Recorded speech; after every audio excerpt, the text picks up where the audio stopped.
Hello, everyone. Welcome to Lost in the Reel. This is your host, Shawn, and today we are going over the 2020 film Minari.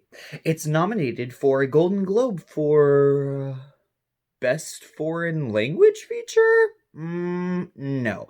This is probably one of the most American films of the year. This is some backwards bullshit.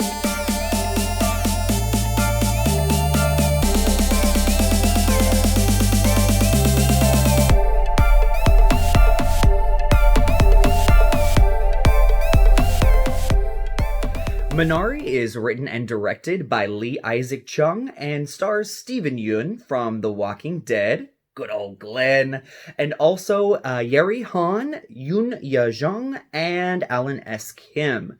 This movie is all about a Korean American family who moves from California all the way to Arkansas in pursuance of the American dream by starting their own family farm. So what I was just talking about at the beginning of this video is that the Golden Globes just announced, to much controversy and deservedly so, that they are going to nominate Minari as a Best Foreign Language Feature and not a Best Dramatic Feature at their ceremony this upcoming year.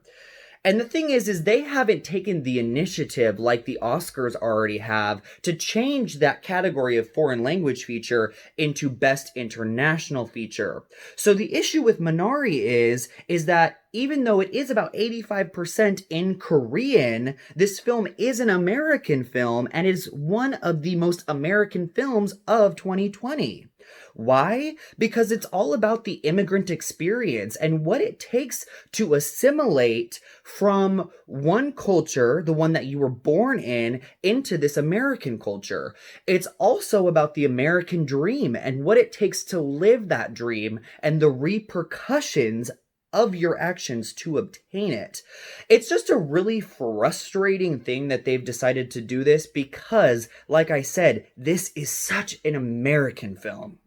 Minari is so obviously a very personal and autobiographical film for director and writer Lee Isaac Chung. You can just see him relishing in his memories of his childhood from the 1980s and reminiscing on the first harvest at the farm, of his parents bickering, of first wounds, of his crazy radical evangelical neighbors, of Mountain Dew, of his grandma who he always thought should be more westernized but was the complete opposite of what he thought that she should be. Chung is able to paint such lovely, complex characters in this film. Not one single character is without their flaws or their redeeming qualities. In David, we have a father who absolutely loves his family. That is so very blatant. But he's also selfish in the way that he wants to make more and more money, and he doesn't see how that's affecting his entire family. With Monica, you can see her unwillingness to concede, and she doesn't have that belief in her husband that he can do what he says he wants to do. In Sunja, the grandmother, you can see this overwhelming guilt that she has that she cannot get past. And in our young hero, David, you can just see his foolishness as a child and the mistakes that he makes that he is trying to learn from. In this film, you absolutely fall in love with this entire family, and that is something very special because each moment you get to spend with them is something that you should really treasure. This is such a meditative, spiritual, and tender film. There are moments sprinkled throughout that seem so small and intimate, and these are the moments that resonated most with me, especially the moments between David and his grandmother Sunja. It's such a complicated relationship because he expects her to be this older woman, this westernized version of what a grandmother should be, and she is none of those things. She is a cursor, she likes pro wrestling, and she likes to gamble. But this relationship grows and changes throughout the film, and these two really are the backbone and the heart of Minari, I believe.